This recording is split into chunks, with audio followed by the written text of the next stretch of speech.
garden friends, I am here with science kit number 10 and your tree ring worksheet. This is for 4th and 5th graders. If you are a TK through 1st or a 2nd and 3rd, you want to make sure you watch the other video for your grade level. Okay? What are you sitting on, Miss Sandra? Oh my gosh. What are you sitting on? You guys, check it out. What's she sitting on? So we have these tree stumps out here with our story tree. And you can notice they're kind of old, but you can still see on these tree stumps some of the circles or rings that indicate the tree's growth. So the most definite definition here you can see is like the central area is darker and the outer area is lighter. So fascinating to me and how trees grow from the inside out. And so in the very center, that's year 1. Yeah. We don't know how old this one is. This would be a hard one to count at this point, but right, because they've been outside in the weather, it would be so beautiful. We just couldn't resist filming this out on a stump. And we're learning about how trees grow. Right on. So this week we're learning about the internal growth of a tree. So you'll have, with your instructions, you'll have a worksheet that is called Reading Tree Cookies. This worksheet is copied right out of the Project Learning Tree curriculum that I attended for environmental education. So this is one of our activities. We get to learn about how a tree grows from the inside. It's really kind of exciting. So you could also say this is the internal anatomy of a tree. So last week we worked on external anatomy, and this week we get to learn internal anatomy. So inside and outside. Inside and outside, right. So on your worksheet, you've got a kind of a cross section of a tree cookie. And so we're going to go through and we're going to label these 5 parts of the tree cookie. Now, probably right off the top of your head, you know that the outside of the tree is the bark. And in this case, we're going to label it the outer bark. Because it's on the outside. I love how you call it a tree cookie too. It's just all about the food, right? Isn't that funny? For the longest time when I heard it, I really thought when I was growing up, when they talked about tree cookies, I thought they were talking about a cookie that was made out of part of a tree. And I'm like, what? What are they talking about? So right? It's really just that little slice, right? It's just the little slice. It's just kind of a slice. So if we could, if we had a fresh stump and we had someone with a saw that could just slice that stump up. So imagine, like in this case, it would be like the size of a pizza instead of the size of a cookie, right? But we have tree pizzas. But we could all have our own tree cookie to read. That would be really cool. Okay, so just inside the outer bark is a layer here that is called phloem. P-H-L-O-E-M.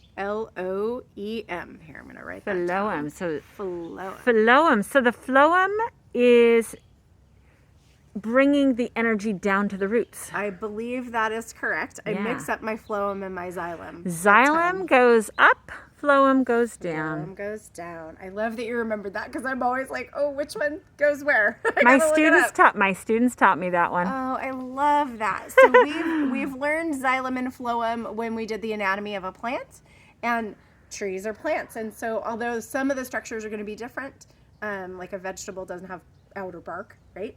But a lot of them are going to be similar. And so xylem and phloem are still the internal structures of this plant. So we have outer bark, we have phloem, and then the next layer is called cambium. Okay. Cambium. So we've got the outer bark, we've got the phloem, and then we have the cambium, which is the 3rd layer. Right. So that's some good science vocabulary too. There is a vocabulary page on the garden website too. Oh, right so on. If you want, it might be more words. I think it's about 15 words, which is probably more than you have to worry about memorizing.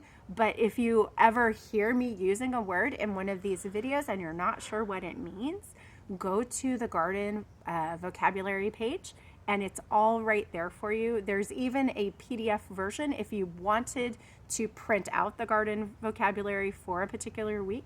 You can do that. It's not required, unless your teacher otherwise assigns it, in which case it would be required, right? But as far as the garden, it's mainly provided as a reference because we are using these scientific That's a good word. scientific and technical. Look, my brain just That's a combined good word. those two words, I like it. right? How fun.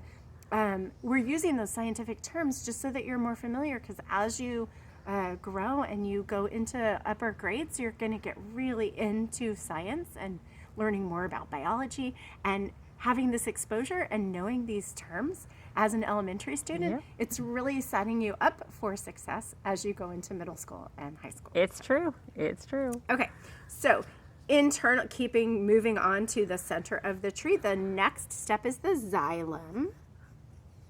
And the xylem is pretty big, so you might notice that the outer bark and then the phloem and the cambium are kind of thin. And the xylem is really big. Now, you said the xylem is the one pulling. Xylem pulls the energy, it pulls the water up from the roots up to Right. all and also nutrients to all parts of the tree. Right? Excellent. That's so exciting. And so the xylem is close to the middle. The xylem is close to the middle, and that's where the growth is interesting. happening. So Okay. if you think about it, like the bark is sort of pushed out, right? And the Yeah. rings are coming internally. Okay, and then the very center Very is middle? called the heartwood. Oh, that makes sense. Right? That makes Heartwood. sense. The Right, heart center is in kind the of heart. in the center, Because right? our hearts are in the center. Exactly. Some awesome vocab. Okay. Because from what I know from middle schoolers, and you have a middle schooler, this is the vocabulary and this is what they use for their experiments. They have to know what these words mean. Right. You've got it. And the other thing too is, even if you don't use exactly these words in 6th grade or 7th grade, getting familiar with the scientific terminology really gets your brain into that mode of, oh, okay, we're doing science now, and so it sort of has its own language. Maybe, well, if you're a garden teacher, you might talk about these things every day. But, maybe this isn't terminology you use every day, but when you're studying and learning science, it is terminology you need. Okay, so then down here we have 3 tree cookies to observe. Now, if you want to count the rings in your tree cookies, you could definitely do that. The rings in a tree each ring indicates a year of life.